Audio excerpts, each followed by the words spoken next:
Life is busy. Yes. Good morning. Welcome to the show. All right. Life is busy. Good morning. Good morning. I'm Naomi. I'm Liz. And we're the Run Galloway girls. And we're so happy to be here. And this is another episode that is being recorded on a Wednesday. And so we're excited it's Wednesday. Yes. And it will be published on a Wednesday. Yes. Which Fingers crossed. No, it will. There's no It will. technological You know what? hiccups. We record for YouTube, and I'm not liking our video setup. So, Naomi, get us started. Okay. Well, so we have started training, right? Again, because of course, with my foot, we had a little bit of I had to take off some time. And so I did kind of fully take off 2 weeks. And then the third week, we could dive back into a little training. And now this week, we're basically back to doing, we did 2+ hours of activity yesterday, 2.5 hours of activity. It didn't really feel like that. It didn't. It felt different. Yeah. It is different. So I'm not training, but I'm not training. Yeah. Because at some point this fall, I'm going to have an embryo transfer, which is going to mean that I'm pregnant. Fingers crossed it works. But I don't know when that's going to be, so I have until then. And then I also don't know what's going to happen afterwards. Right. So fingers crossed I'm pregnant, and if I have to sit on my couch for 9 months, I'm fully prepared for that. Right. If I can train while pregnant, that's also wonderful. If it doesn't work, hopefully I'll have enough fitness to jump into whatever I want to jump into. Right.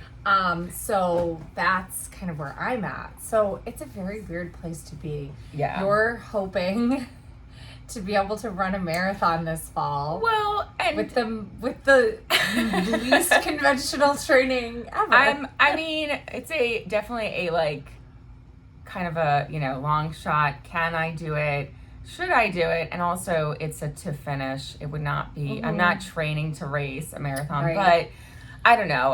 I just sort of feel like there are definitely, if you keep up your fitness, there's definitely ways you can still complete other, just like how we could jump into other sports. We can jump into other sports, and the same should be true for jumping back into running to some extent. So I am actually kind of reminded of, granted I wasn't injured, and I was much younger. And that's actually the big point with your unconventional training is we've got to shake the pain, because we've talked on here before about how you only have so much. Yeah. And you only have so much stress that your body can be under. And actually SWAP has talked a lot recently about the chronic stress load and acute stress.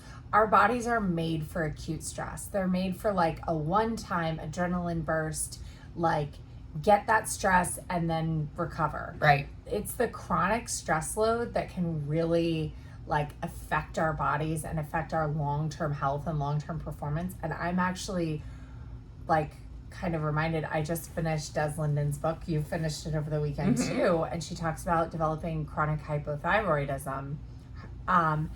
And I am wondering, I know that it's something that just happens, but I also know that the hormonal system, which the thyroid is a part of, endocrine system, can be very, very temperamental when it comes to stress.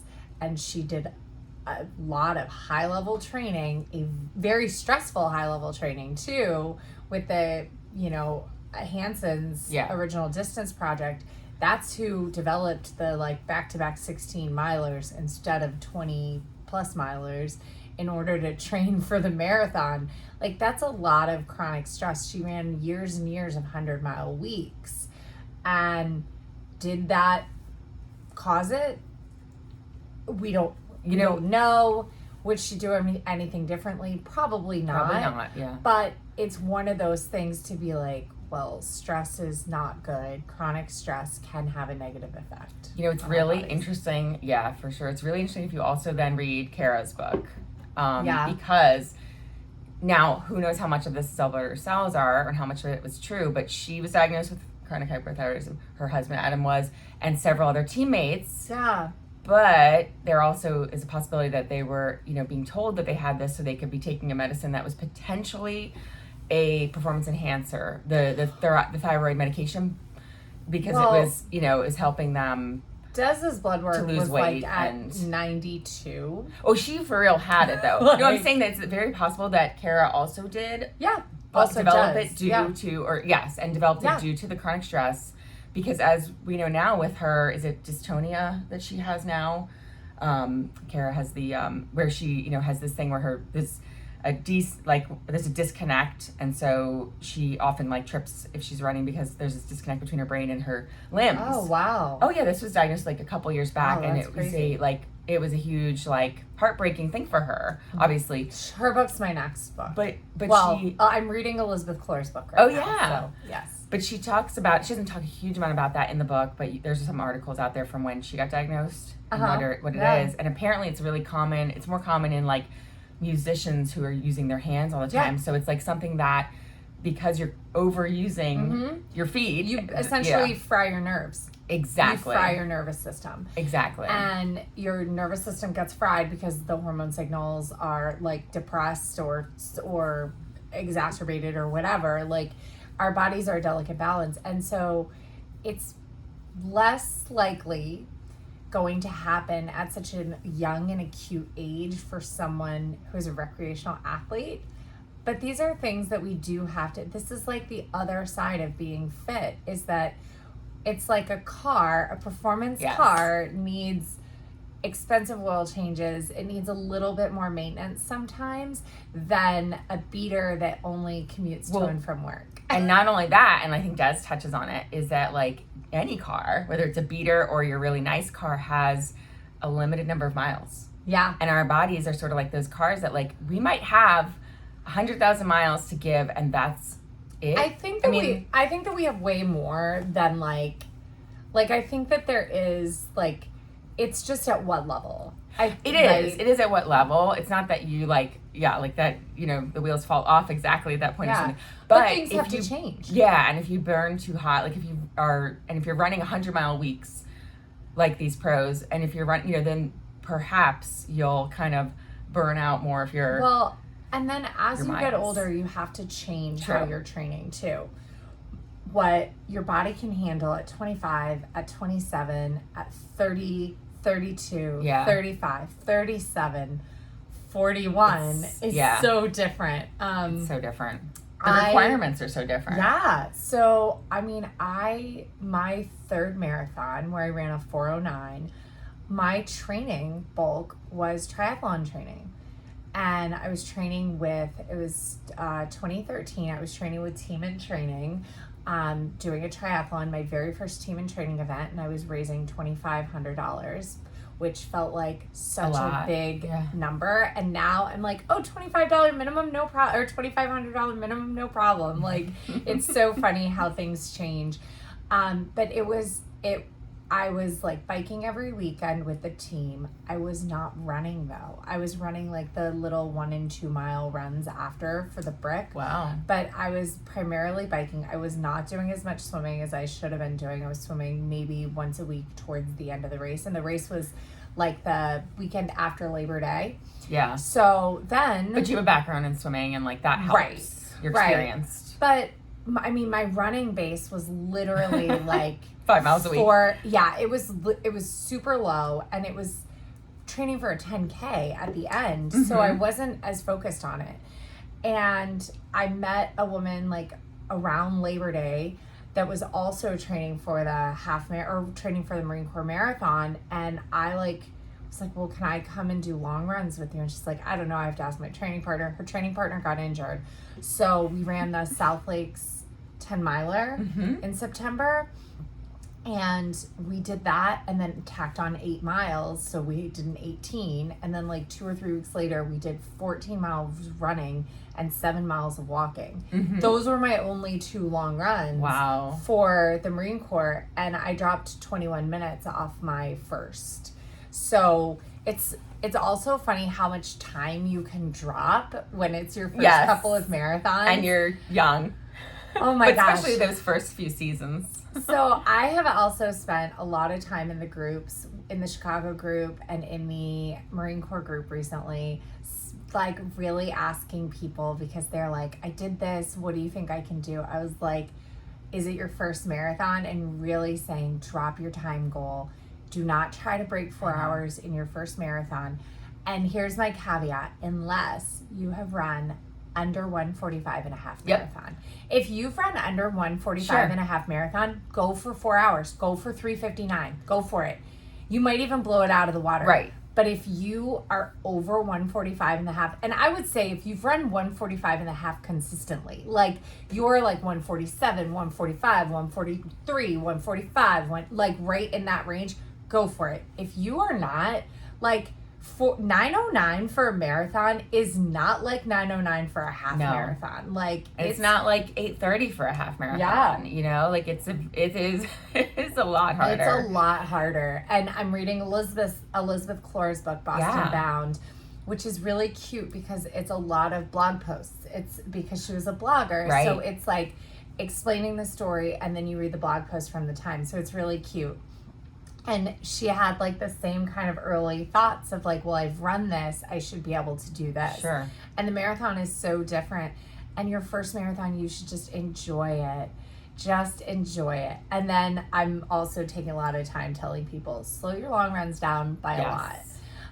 So yeah, I was tempted. There was someone asking about, they're training in Florida and they're asking about switching all their super long runs, like 20 miler to the treadmill. Whoa. And I'm like, and I didn't comment because I didn't want to. That's what I wanted to say. I was like, so walk break. This has been my advice for people who are having a hard time slowing down. I say, well, why don't you add 30 seconds of walking every 4 minutes? Yeah. So 4 and 30, or add a minute of walking every mile. Mm-hmm. It's not the Galloway method, but it's actually where Galloway kind of started.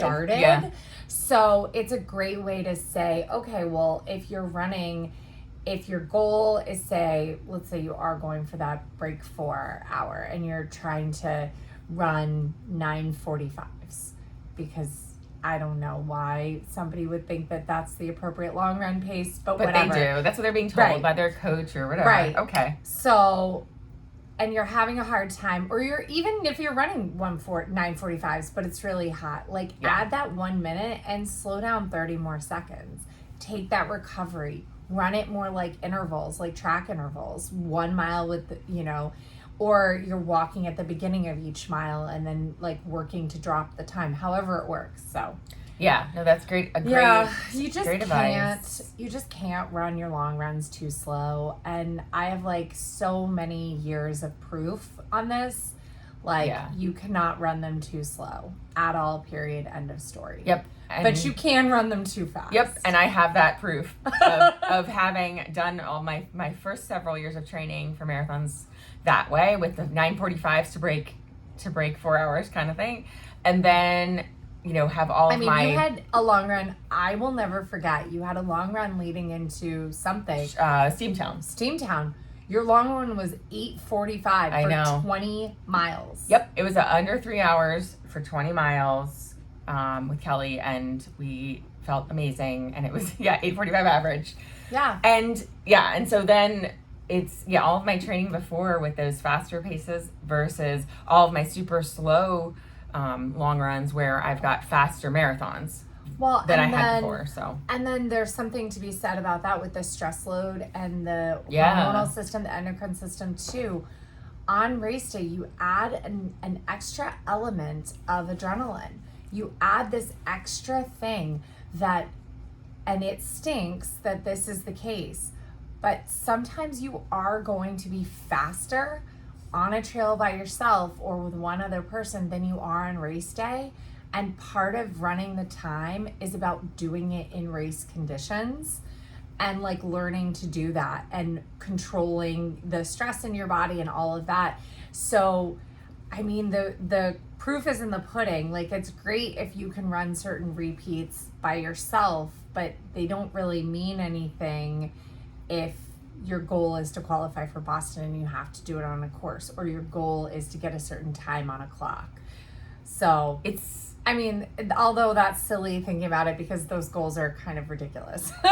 yes, but they are people's goals. And it's Yes. also in like that chronic stress thing is what, what I was doing. If I was running every weekend, running these, Yeah. 8:45, which was race pace essentially. If I was running or as fast as the race pace, because it's faster than what I don't know what our race pace ended up being when I ran with you for a Yeah. time. But if you're doing that every 53, weekend, it was a 350. So Yeah, I don't know I what that think is. it's Is like it an 53. 850 something? 8:53, something Um, like that.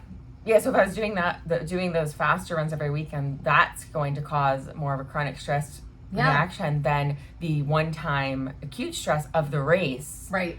of racing at 8:45 or 8:53 or whatever race pace is. Yeah. So, And then, I mean, also those last 6 miles, Des Linden talks in her book about how she trained for the last 6 miles of her races. That Yeah. was her. that's that, the race. That's the race. And she just, like, she was like, nope, that's when I'm going to be the best, is in the last 6 miles. I just hold on until I get to the last 6 miles and then I'll show up. I hadn't realized that she had missed winning Boston by 2 seconds because her leg cramped up, which is just crazy. Yeah. I mean, I know. how amazing. And that then was in, 2011? Yeah. It was like a long time before her win, Yeah. her big win at, 2018. And then It's a long she road. set the 50K record recently I know. under 3 Under 3 hours, which is just incredible. Like, I mean, I ran a 50K in 5 hours. So it's just incredible. And like, I hope she's still out there running. She and, is. like, She's doing training. ultras and being amazing, and that's incredible. She's still training, and I'm listening to her and Kara's pod Oh, okay. too, Yeah. and her thoughts on Orlando being at noon, the trials being at noon. She's fine Oh with my it. gosh. She's Oh, fine with it. really? Yeah. She's like, I used to train there, and I think it's great, and they should keep it at noon. That's awesome. That's awesome. So it's like, oh, okay. Oh, that's kind of, She's amazing. it's kind of interesting, like, actually circling back that she and Kara have a podcast. I know. She didn't really, like, they didn't really have a relationship. Right. Other than being sort of rivals. Yeah. They didn't work on the same teams, And- obviously. She was with Brooks. She is with Brooks still, and Kara was with Nike, and so they And were. actually, she was a little critical Yes. of, like, Kara at the whistleblowing time. Like, I mean, rightfully so. Like, you are complacent until you do something to change, which is, I mean, that's, yeah. And she How didn't know. people- The whole world thought and assumed Kara was doping too. So she was one of the people who probably wasn't sure whether Kara was doping or not. And and there was there was a whole and it doesn't matter if you're following a coach who's doing shady things. You actually don't know. You can't say or not whether you're doping. exactly Like that's the other thing. Like, and I actually like the don't, thyroid medication, like the I- things that he was getting them. He had doctors who were Yeah. in his pocket who were either really or not really doctors, but they were prescribing things. Yeah, and I get, part of me really gets the willingness, like the wanting to succeed at all costs. And to be honest, like I'm kind of interested in a dirty games. Like I would love to see, but the problem is it would chronically hurt people. Right? Yeah. I kind of would love to see who the best doper is. Like I'd love to put like Lance Armstrong against whoever, like I'd love to put the best dopers against each other and just see like push the bounds of human physiology as a scientist. Yeah. Like Yeah. how much EPO can you take Yeah. before your blood just turns into clots in your body? Right. Like how many red blood cells is too many red blood cells? But I mean, it's not okay because it's not a level playing field when things are sneaky. And that's kind of why I'm like, I'd love to see dirty games. I'd love to see like, there's a dirty section. You can here are the dirty things that are allowed. Oh, you found something else that might work? Submit an application. Yeah, there might to be. allow it. There might actually be something out there doing that already. Who knows? There could very well be Like, it's obviously not like you know. I'd love to see Yeah. like the world dirty games. Yeah. Like, you know, kind of different, like, you know, whatever. But the problem is then children look up to these people. Right. And then we have kids who are like, well, I'm going to hack my physiology. Yeah, I want to be Barry Bonds. Which I actually think like the biggest hack of physiology is like what stimuluses can you apply from outside your body to get it to be the best, right? So like we're talking about heat and altitude. Those are natural ways of like doping your system. Well, it's like nutrition too. Nutrition hacking. Like which, you know, how do you feel about like aminos? Because that's like on the edge of. And I'm taking them. I'm back Me on too. them, and I'm like this morning I was like, please work. Every morning I'm drinking. Yeah. I'm like, you got to fix me. Build Yeah. those building blocks back You up know, that are broken down in my An body. amino acid company reached out to us, Oh. so we'll have some. I check take them out. Perfect Aminos from Body Health. Yeah, and I've been taking Thorne for the last year or so. Like I was taking Perfect Aminos back when Tina was 2019. when Tina Muir was sponsored on her pod by them. But then then I found Thorne. It tastes way better. So I take the pills, so the Perfect Amino pills. So yeah, I think that they make a difference in muscle recovery. It's a way to like kind of get protein building blocks. Amino acids are kind of an expensive supplement, so they're not for everyone. They're cheaper than AG1 because I take Yeah, both, and AG1 that's is like also $100 a month, and that's another Perfect Aminos or that's Thorne is like another $35. thing. Ashwagandha and the nootropics Yeah. in AG1, like what kind? But they're safe for sport. Yeah, And they're so- verified. They're Nutrition vetted. hacking in carb replacing during your runs, like in timing your fuel. That was actually something crazy about Des's book. How many bottles she missed? I know, at Boston. and to still pull out the win. Well, Just because incredible. it's also like even if she had been able to grab them, you would think they would slip out of her hands, being frozen. Like every time you think about that race and the conditions of that race, it's just like I don't know how anyone finished, let alone like she just she powered. Well, and it's Powered crazy. through. Like just a regular person finished second. Yes. Just a regular runner. Sarah Sellers, right? Yeah, she's Sarah Sellers. she's no longer a regular person. Now she's she's being coached. Like she's been picked up and sponsored. Which but is just she's crazy. a But nurse. like, did the rest of the pros all drop out? Like, I don't even remember. So do you remember when Shalane had to use the potties and Des like stayed with her at the potties and then so Shalane dropped, right? And then I think so. I'm not sure about like the East Africans probably Yeah. did because also they really don't train in these conditions. Yeah. They have the heat and the it's altitude, crazy. but they don't have It's crazy. the wind and the rain. Well, so now that we're like a good 20-ish minutes in here, we thought that we would talk about doubles. Yes. So we have been using doubles since 2019. Yeah. And it was Jeff Galloway who suggested using doubles. And he actually doubles using the elliptical. Yes. And we were doubling. We were prescribed to double back in 2019. Yes. A 30-minute easy run. We did 1 hour. We would do an hour most of the time. Yeah. Which was ridiculous. And then we also did a lot, prior to that, we did a lot of what 36-hour turnaround runs. Mm-hmm. So 36 hours instead of running every day, instead of doubling, we would do like a Monday night and then a Wednesday morning and then a Thursday night and then usually also a Friday night and then Saturday, Sunday. Mm-hmm. And then we'd have the 36 hours to Monday. And sometimes we would just do Saturday or Sunday, depending. And so doubles kind of took the number of runs we were doing and gave us more recovery. So we would do 2 runs on the same day and then have that full 48 hours. Yeah, so we were doing like... Or 24 hours. We would still have a 36 too. So we'd have like Sunday morning, Monday night, which was 36 hours. Yeah. Then Wednesday morning and Wednesday night double. Yeah. And then Friday morning, Friday night double. Yeah. And so... then we took Saturdays off when we were doing that. So. Right. And so the idea is that you get more mileage, obviously. Yeah. That's part of it. So, and then you get the rest days in between rather than running 6 days a week or running every day, like a lot of people Yeah. do, you get those full rest days in between. And the full rest days are actually, I would say the full rest days are more valuable to you than the doubles. The doubles are going to work on your aerobic system. Your strength system can, like your muscles, doubles can actually derail you completely. That's actually how I was trying to double. That's how I like made it to where I could barely walk in March because this year I just like pushed too far too soon. It was too much volume, and especially at the pace. I was trying to do, 10-minute mile, sub 10 easy miles, and I'm not there. No matter how much my legs want me to be there, like that's not where I'm at.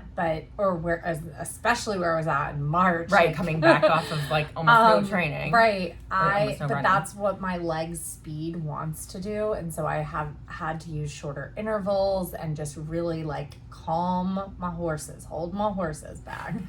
So, but doubles can be such a valuable tool. So, how do you do doubles?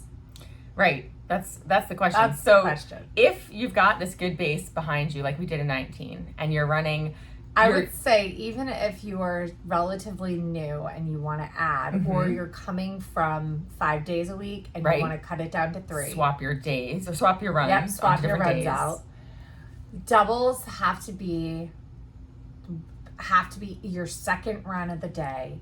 Has to be, or your first, depending. Actually, you can do the workout at night, right, and do the easy in the morning. But I think it's better to do the easy in the evening. Yeah, it's worked better for us. You have to go super easy. Yeah, like that is the biggest thing. We're talking recovery heart rate, no pain, and it doesn't have to be a run. That's the best thing about doubles. It can be shuffly, easy miles. It can be a 15-30. It can be a 30-30. Got to keep that heart rate easy. It does not need to be more than 30 minutes. And that was actually super apparent in Des's book, too. She was doing doubles, 14 and 4. Right. Like, I'm like 4 miles for her. For her, though, at 6-minute pace. Or probably 6:30 was pace. 25 minutes. Yeah. Was a 25-minute run. Exactly. So. Yeah, and I was doing, like, so this past fall, when I was training for New York, I was doing run doubles because I had the planter at the time, but not to the level I had this spring, where then I swapped my doubles for a non-running double. But so, in the fall, it was how I was building, and I was only able to squeeze in 30 minutes versus back when 19, we would do an hour because we had the time in the evenings. Yeah. So I was only doing 30 minutes, and it would be on the treadmill most of the time, and that way I was around with the kids. But it was the way that I banked in more miles in the lead up to New York. And even though New York didn't go, because of the weather, didn't go as I wanted to, I did have that wonderful ATM, Army 10, where I hit an hour and 20, which was not even something I thought I could do at this point back. My fitness, I didn't think was back there.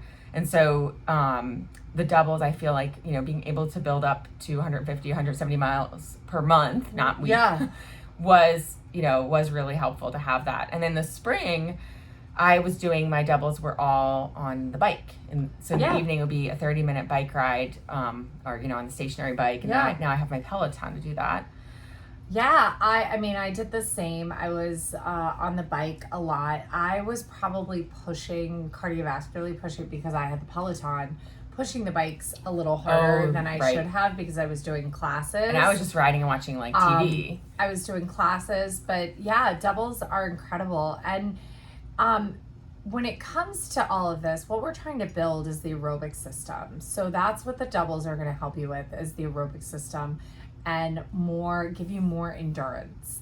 And what that's going to help with is later stages in the race. So you will be stronger because your muscles are going to be doing more and they're going to be more efficient. But it's really going to help with the longness of the marathon. Yeah, the endurance.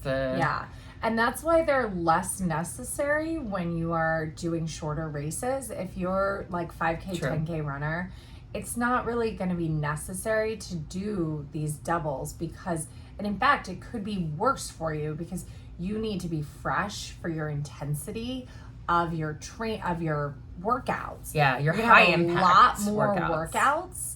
and you're going to need a lot more rest. So if you're, say, Lauren and Sarah starting the 10K plan, your work is going to be way more intense than marathon training. And so you can't look at your volume and be like, but my volume is so low. Like, what? I only have 12 miles this week. Yeah, but they're super intense miles. I want to say they do go up to like 19 and 20. It's a pretty intense 10K plan.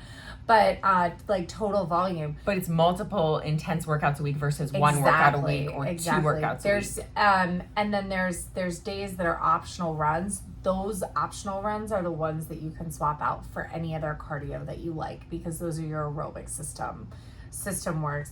And oh my gosh. Doubles though, I will say when I was in peak fitness, the more you run, the more you want to run. Mm-hmm. It really is true.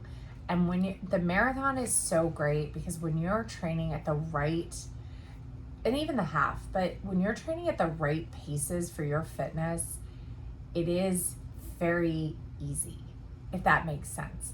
Like, I think about my fall of 19 and even spring of 19, where, you know, I was doing all my training runs at like 9:45, and it felt easy. My heart rate was low, and I was like, I just did so much volume in that range. It was just like, I was just like flying, and I could just run more and more and more, and I wasn't getting injured. And it was because at the time my marathon race pace was 7:45, right. So it was 2 minutes slower, but I felt like on top of the world running like that. Like, it was incredible. And so I just need to remember that when I head out for runs, that my marathon race pace right now is 9:30, which means my easy run is 11:30.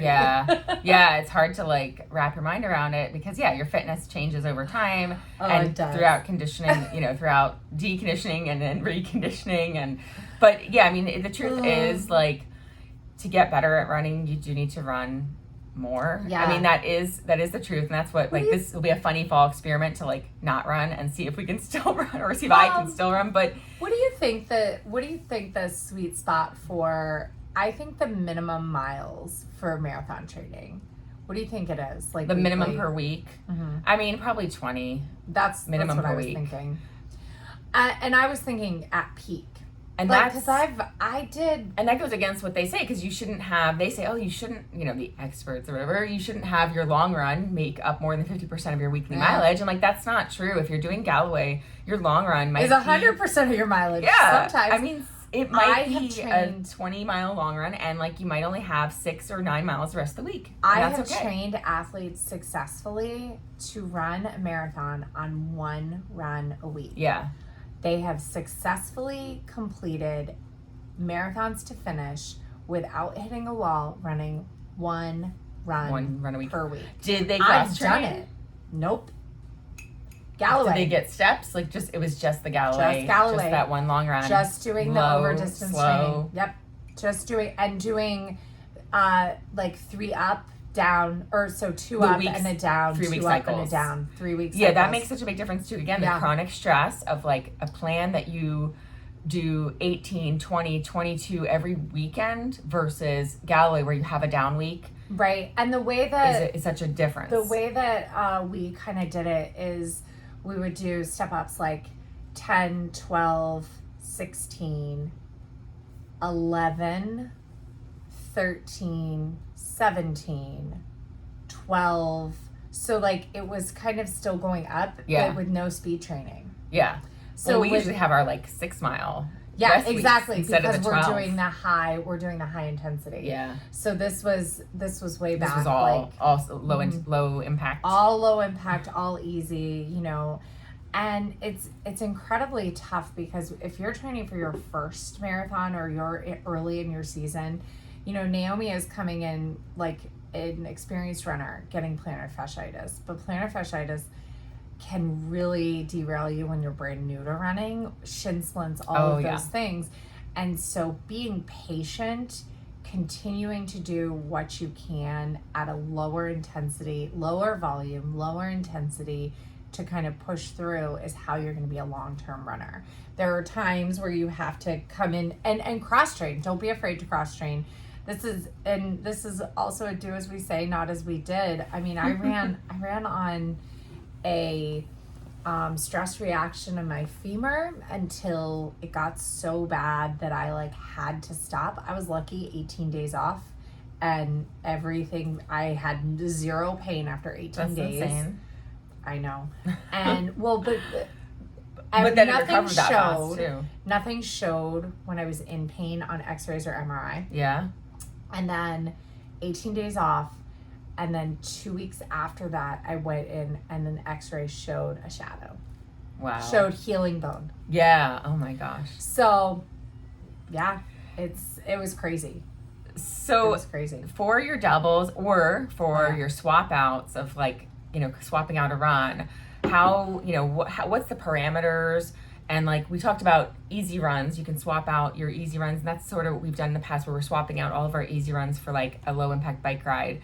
Usually I go to time based for those. So like on the bike, if I was planning to run 30 minutes, then on the bike it's 30 minutes. Or if I'm planning to run an hour, it's a bike for an hour. And I think it's important to know whether you're going to do percent heart rate or lactate threshold heart rate. I think it's really important to know your heart rate zones, because this is where you want to be in your low aerobic zone of your lactate threshold heart rate. So this is up to about 60% of your max heart rate. Mm-hmm. So, which is going to be if you or haven't 65, maybe 65. Yeah. So like my lactate threshold heart rate is, I think, 187. Oh my God, it's so high. Something It's high. ridiculous. And mine's like 175. So that's for me keeping my heart rate 150 or under, really, because that's the middle of my blue zone on my watch. And I want to say like, prior to switching it, that would have been like the beginning of green. Anyway, so just and for me that might be like 140 and making sure you're keeping it. And so that's where you were saying like if you're doing a Peloton class, don't go pick like Cody's intense classes. But just remember that you're not gonna, when he's saying push, you can't. Like, one of the things I like to do is we both have the Bike Plus, and you can lock the resistance where it will auto resist, and it will always be in a range. You go ahead and pick the bottom of that range and you just spin. And if it's too much, sometimes what I'll do is I'll just leave my resistance low and I'll just cadence the whole time. Make sure you take the FTP test at some point if you have a Peloton, because the power zones are exactly where you want to be. Zone 1, zone 2 is going to be what we're talking about for these doubles. Yeah. And for added volume, zone 1, zone 2. Take those power zone endurance rides. Like, I actually think that is going to make us so strong. That we're doing the Discover Your Zones program right now. And we did yesterday in zone 4, which was a lot of push to kind of improve threshold, essentially. Right.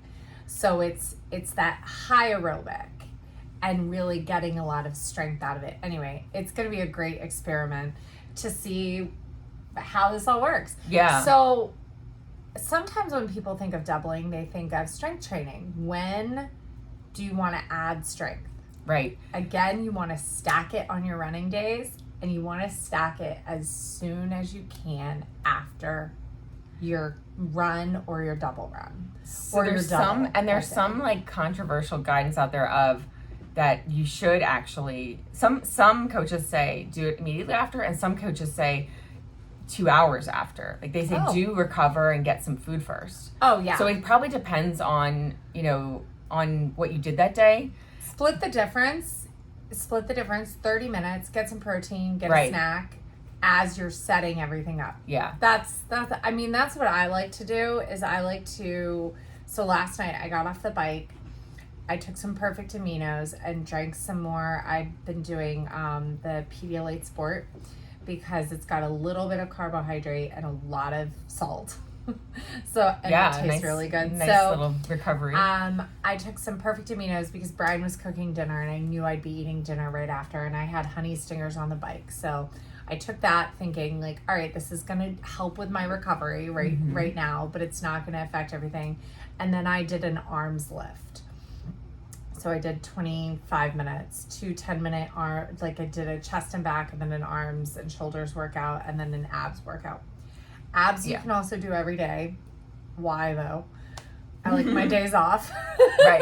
But it's good to add that 5 minutes. I did the same ones as you. Well, I mean, I don't know if I did the same exact ones, but I did 2 of JJ's. Yeah. You know, one's was shoulders and chest, and the other was arms, and that they were killer. My arms are so dead. Yeah. And I had gone and then I did an Emma Lovell 5-minute core. Yeah. But I had gone and gotten our food because the food truck was in our neighborhood. Went and got the tacos, the burritos, brought them back, and then went and did my 25 minutes, and then ate immediately after. And I was just like, get my muscles, like the beans, the rice, like so replenish. And then as a runner, I am not like, I think lifting legs once a week after your big workout for the week, like don't do it before. Don't do it on your long run day, like because your long run is that stress. Lifting legs is not something that there's you want to do a little, but too much can be way too much.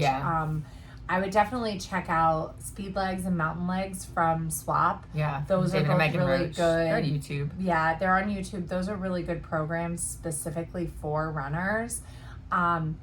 You just want to be careful not to overdo it when it comes to lifting on your legs. You want functional strength, and you don't want to be sore showing up for workouts. Yeah. Because it's definitely not good, and you can easily get injured if you are showing up for a workout already in muscle failure. Yeah, and you do it after your run because basically it comes down to what are you prioritizing in this training build? Are you prioritizing strength or are you prioritizing running? And if you're training for a marathon, you're prioritizing running, so you do your running as your first thing of the day. And then, like either if you have a double, you do the strength after the double, or you can do the strength after the run in the morning, but it might, I guess you can still do your double at night if you're doing an easy run, easy, slow ride at night. You can still double that way. But it's basically just comes down to so if you are just trying to, strength train and that's what your goal is, then of course you would do it first and then your run, but that's not what we're usually doing. I would say if you're like, this sounds like way too much, I just want to add one thing. Yeah. Add the aerobic base. Like if you are, and just do 5 to 10 minutes of prehab for any weaknesses. Don't stress about strength training. I know that we're talking about strength training. I have been a runner since I was, 25-ish, and I've never strength trained for my running. I have treated little injuries here and there with a little bit of leg lift here and there, essentially. Strength training is not necessary to perform well at running, but running is necessary to perform well at running. Except we're going to find out if running is even necessary to perform well at running. That's our goal. And as we get older, that's why we're bringing in strength. Not only, it's also because, we've got time in our schedule if we're not running, so we're using that time to do strength. But it really is that now that we're masters, now that we're in our 40s, strength is so much more important as you age. And so we're trying to embrace that side of it, that we know we're losing more muscle than we build. Although if we were running the distances we usually run, I wouldn't worry too much about it. Again, we never did it before other than I would say prehab.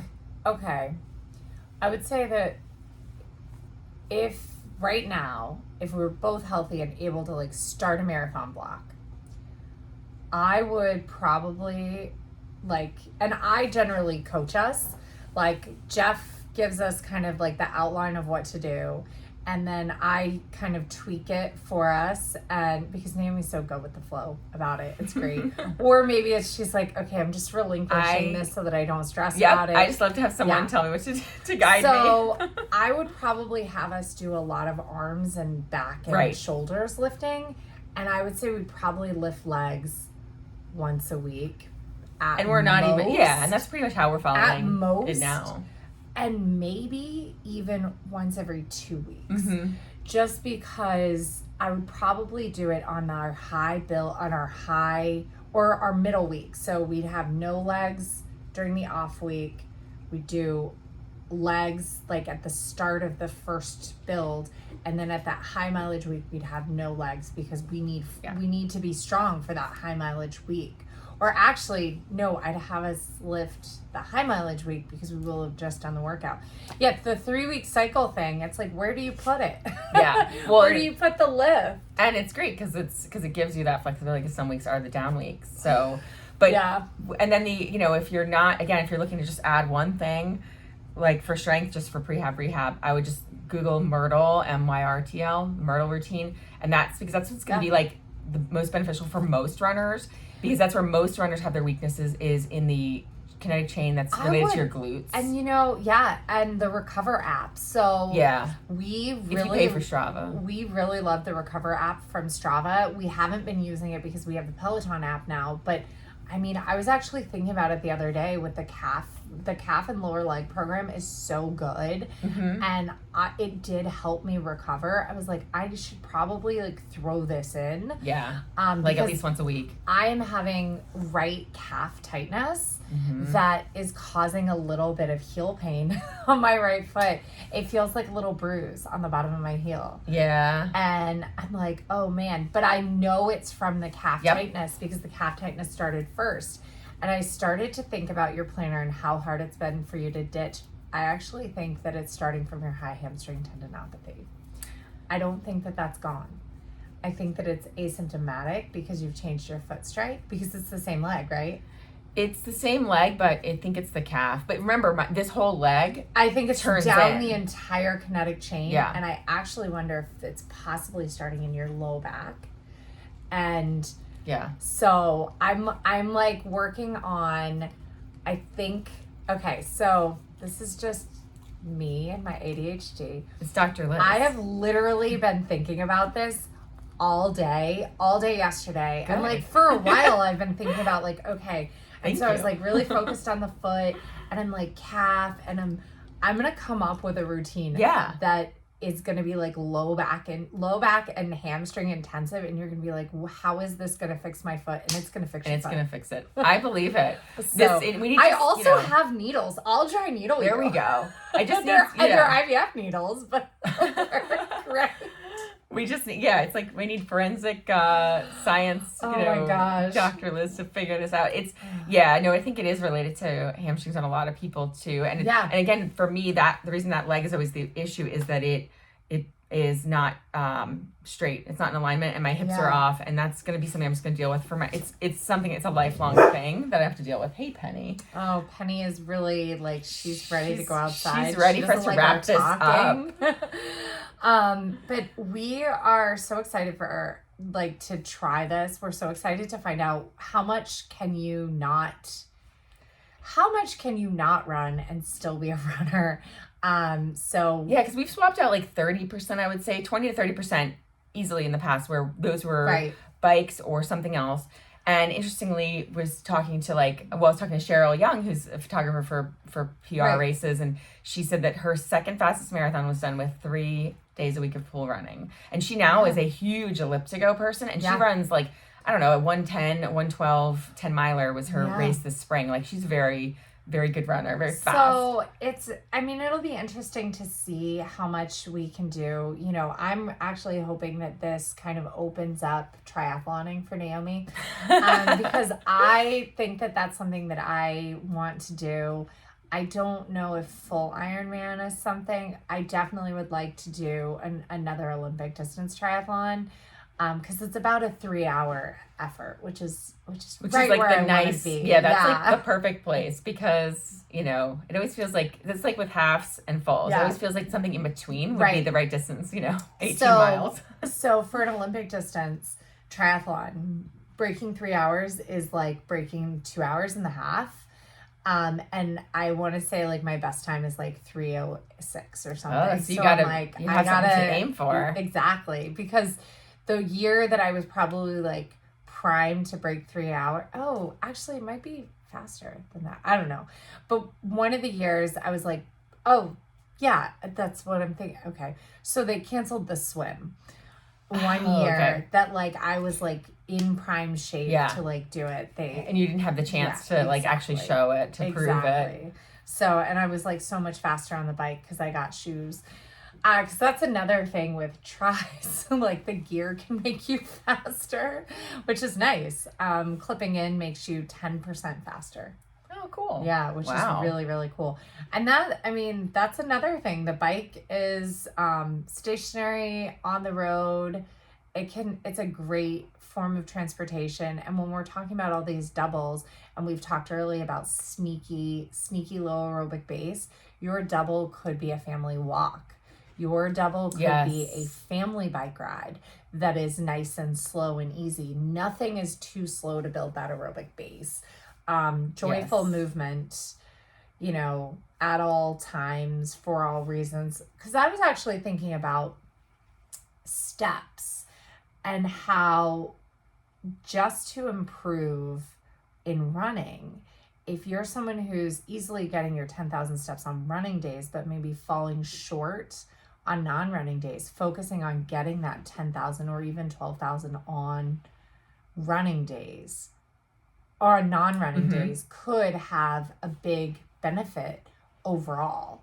So it's just like those little micro, it's micro like- muscles and micro it's connectors. like gains that everywhere you can get that. Yeah, like it's Yeah. not, it's hard to see because they're not like these big, high intensity things, but those little building blocks that Yeah. all add up are so key. Well, it's like we don't finish runs at a house. We finish runs a half then mile walk. away and walk, or sometimes a mile. Like that additional mile matters. Oh yeah. And I think that it is adding an extra mile to whatever you've done. And so that's actually another, like a last point of this. When coaches prescribe a workout or a run, and let's say they're prescribing some ridiculous thing like 4-mile warm up and then followed by a couple of 2-mile blocks with rest and then a 3-mile cool down, and you do a 1-mile cool down instead. Don't. You need to walk those last 2 miles then, because there's a reason they asked you to do the mileage, because time on your feet matters too. But the running speed of it shouldn't matter. Okay? Right. And so cutting those miles is only going to set a pattern of cutting those miles. In the Power Zone ride last night, he said we ride through the finish line. Yeah. Practicing mentally running through your finish line can be so big. And that's another thing, like be patient with speed improvements. Be patient with workouts. If workouts aren't happening that day, slow it down and make it to where you can do it. I have a hard time with this actually, because if we are supposed to do something on a workout and I'm not hitting it exactly, and really because I'm a jerk, I'm not beating it by 10 seconds. I'm like mad and like, I can't do it. Like I get all like really like spicy about it. Instead of slowing down like 15 seconds, it's like, oh, we'll just slow down a minute or 2 minutes and make this an easy run. Right. Like I want to go directly to easy instead of just being in the work that I can do that slowing down day. 20 seconds or whatever. And that was Dez's book. She talks a lot about like accepting the effort of the day. Yes. And like that's really important too.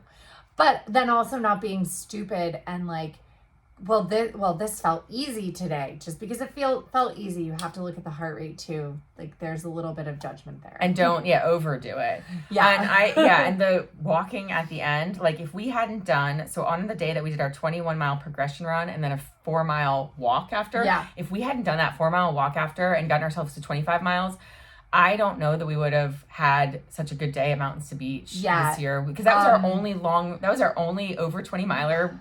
Our last over 20 miles. Our last 3 or 4 miles Mountains to Beach were tough. Like they were really tough. Like it was hard to and I tend to like be okay in that toughness. Like I tend to kind of thrive in that toughness and almost be like, it's tough, but like something takes over and I'm like, I'm going to get to the finish really fast. Like it's disgusting how primed I am for the end of a marathon. It's kind of like Des. It is. I'm good at suffering. I'm real good at it. You are. And so like But it was so humid. It was so humid and it was so hard. And you know, in hindsight, we talked about yesterday, maybe we should have done 20/20s instead of 30/30s for the end, because we had been running 40/20s before. Anyway, but it was really tough, and I agree with you. I think if we had not done that run, I think probably 20 miles in, we would have slowed to like a 12-minute pace. That run with the 4-mile walk. Yeah. Like the fact that we got to 25, even though we didn't run 25. We got our 25 on our legs. It's so, and that was huge for where we were otherwise, because like we hadn't done anything in 4 weeks. I mean, I really thought we were only going to do 15 miles. I know. And I thought we were going to drop to the half. And I said, I need to go over 20 so I can run this full. I thought we were going to drop to the half, and I was going to be perfectly happy dropping to the half. I was going to be like excited. I was going to be happy to run a 2-hour half that day, like a 2:02. Although, no, I wouldn't have done that. I would have wanted to run like... Yeah. I would have wanted to run like 150. Yeah, and who knows if we would have been able to. We probably would have, but I don't know. It's something about it. Like we had planned it, and we had, you know, it was a birthday run. It was a celebration. It was a trip that we were like running a marathon. Yeah, exactly. So, but if we hadn't done that 25 with 4 of the miles being a walk, I don't know that we would have gotten our there. March trip to Atlanta, because Jeff's race is happening, you guys. I'm going to be, hopefully, fingers crossed, everybody, I'm going to be going to Atlanta to run a 5K. Yeah. And do the, quote, press stuff. Yeah. There you go. Press junket. So, I was texting with a friend who lives in Atlanta, and I was like, oh, I'll be in Atlanta in March, and I'll be there for a half marathon. She's like, well, won't you be pregnant? And I'm like, hopefully. You know, I'll be pregnant of some, 4 to 5 months, whatever. You know, because we're going to transfer later. And she was like, well, will you still run? And I was like, well, I'll do the 5K and then I'll do all the press things. Yeah. And I'm like, maybe I can announce. So that's also something I was going to ask about, because I've never announced a race before. That'd be so cool. But I think I would be okay at it. Like, because Carissa usually runs. Yeah. So that way Carissa's not, I don't know who announced this. I don't know, but I would volunteer to, I would do it as a volunteer. Right. So it would be really fun. But I mean, maybe I'll be able to run too. Who knows? But we will be traveling for a half. So if you're considering doing a half this spring, you should join us in Atlanta. It is such a good race. It's really great. It is not an easy course, but it's a good challenge. It is. It's a good challenge. And the course though is a course like design. You can feel that it's designed by runners, because it is a fun running course. It's not like, it's got rollers. It and does. the rollers make it kind of difficult. Atlanta is hilly. But it has this lovely middle flat section that is fast. Like, we were like booking it on that bike trail. On that bike path. And that was so nice. And then the rollers, I felt like the best part about the rollers is every up was short enough to give you a nice down at the end. And you can walk the whole up, and then you had this amazing down. We did a lot of Team Always hike, and we walked the ups. And then, we had these great downs, and then there's this fantastic, super long downhill, right about 2 or 3 miles before the end. Yeah, it's like a mile 11 or so. Yep. And so I want to put together a training plan for Jeff's race that includes downhill work so that people can be ready for those. It includes hill work. People can really be ready for those rollers and really be ready for those downhills that won't destroy their quads, so that they can use that and then kind of victory finish through the park. But yeah, and a lot of people got best times on that course. Yeah, despite the fact that it's not an easy course, but it's a scenic course. It's a fun course. It's fun great to run course. It's great. So I really, even though I want to do it again. I'm excited about it. Yeah. I'm getting hyped thinking about running it. Yeah. So and a lot of times you do something that's hilly and you're like, oh my God, I never want to do that again. And this one was so hilly, but it was so fun hilly. And a challenge, like you said. Will you run a 2:23 with me if I'm all pregnant? Yeah, you did it for me in Disney. I did. It was the worst race ever. That's what we ran. We ran a 2:23 in Disney. It was horrible. Wasn't it was really 80-something degrees? It was so hot. It was hot. Awful. Oh my gosh. It was so hot. Do not recommend. And then the next day, the marathon was killer. Oh my gosh. I ran the marathon, and as I was finishing, and my whole goal was to be under, okay, no. I show up at the marathon and I'm going to run 3:30 today. And I start out with the 3:30 group and I'm like, this is not happening. Oh my gosh. This is ridiculous. My heart rate was so high. It felt so hot right at the beginning. I was like, 3:30 is not happening for anybody today, let alone me. And it might be happening for some 3:05 people. Right, exactly. So slow down. I was like, all right, I'm just going to chill out. And I want to say it was mile 11. I was like, I'm just going to run a 3. I'm going to run just sub 4. And I finished, or I had started further back than the first group. I think I started in crowd B. I don't know. Anyway, I crossed the finish line and it still said 3:59 on the clock. I was like, okay, good. Took my finisher selfie with that in the background, and it was so freaking hot. It was so hot. And then they black flagged it and they pulled everybody in. So a lot of people didn't actually finish the marathon that day because it was so hot. Yeah. But Orlando. So Olympic trials. Even in January. Yep. Oh my gosh. They'll be Olympic trials are in February, right? This year. So yikes. But it is it is what it is. That's right. That's right. You gotta take race day as it comes. Sometimes it's just and run by effort. Yeah, and race day just might throw stuff at you that you weren't expecting. You got to go with it, and it'll be great. And readjust for it. So it'll be great. Yeah. Well, we hopefully will have more definites on our fall calendar. And we'll definitely update you on how the Run Galloway Girls with No Running goes. Yes, we sure will. So we also are big believers in resting. So we're gonna be making the Run Galloway Girls rest team t-shirt. So we're gonna have a race team t-shirt and a rest team t-shirt, and I think that they should be a pack. You have to. Yes, you put them both together. Yeah, team rest. Yeah, for sure. All right. Well, we hope that you guys have a great day, and thank you so much for supporting the podcast and listening. You can continue to support us by shopping rungallowaygirls.com/shop. Yep. That's where you'll find shirts and things and like codes that. for Orgain, which is our favorite protein powder. And then you can also, and you can shop directly at Beauty Counter, beautycounter.com/rungallowaygirls. If you are a brand new customer to Beauty Counter or use a brand new email address, you can get 20% off your entire order using the code CLEAN4ALL. It's 4 spelled out FOR. It'll also prompt you to use it on the site, but you have to use a new email address or be a new customer.